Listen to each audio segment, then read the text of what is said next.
আমি ঢাকা থেকে কক্সবাজার গিয়েছিলাম বেড়াইতে। সকালবেলা রওনা দিয়েছি, কিন্তু যেতে যেতে সন্ধ্যা হয়ে গেছে। আমি সন্ধ্যায় কক্সবাজারে নামলাম, নেমে একটা হোটেলে উঠলাম। হোটেলে আমার বেডিংপত্র, জিনিসপত্র যা আছে হোটেলে থুয়ে আমি বিচে গেলাম বেড়াইতে। সন্ধ্যা সন্ধ্যা ভাব, সবাই যার যার মতো বিচ থেকে চলে আসতেছে। আমি একটা চেয়ার নিলাম ভাড়া 200 টাকা দিয়ে, ওখানে বসে আছি আর সমুদ্র দেখতেছি। হঠাৎ করে আমি দেখতে পারলাম আকাশ থেকে কি জানি সমুদ্রের কাছে নামলো। আমি দূর থেকে দেখতেছি একটা ঘোড়ার মতো দেখতে।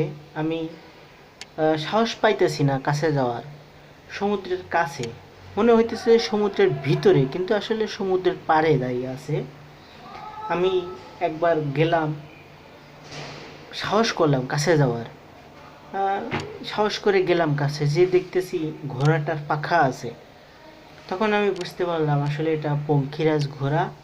তখন আমার কাছে রুটি ছিল, আমি ঘোড়াটাকে ভালোবাসার সহিত রুটি খেতে দিলাম, ঘোড়াটা খেলো।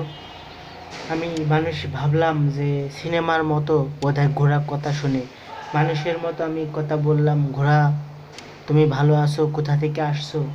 আমার কোনো জবাব দেয় না, শুধু মাথা নাড়ায়।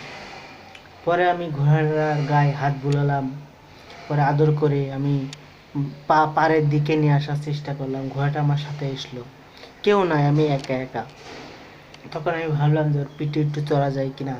তখন আমি ওর পিঠে ওঠার চেষ্টা করলাম, উঠতে পারলাম।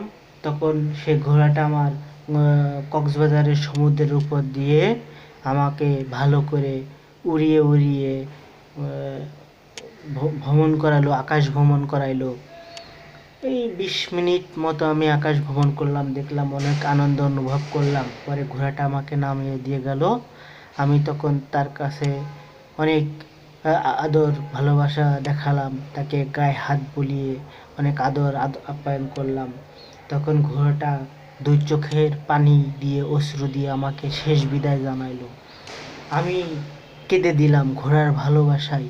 তখন সে সমুদ্রের উপরে উঠতে উঠতে একেবারে আকাশ দিয়ে চলে গেছে। আমি জানি না এই ঘোড়াটা কোন দেশ থেকে আসছে, সৌদি আরব, আমেরিকা কিংবা এই পৃথিবীর বাইরে। আমি আজও মনে করি সেই ঘোড়াটার কথা, পঙ্খিরাজ ঘোড়া। এটা আমার জীবনের সব থেকে সত্য একটা ঘটনা।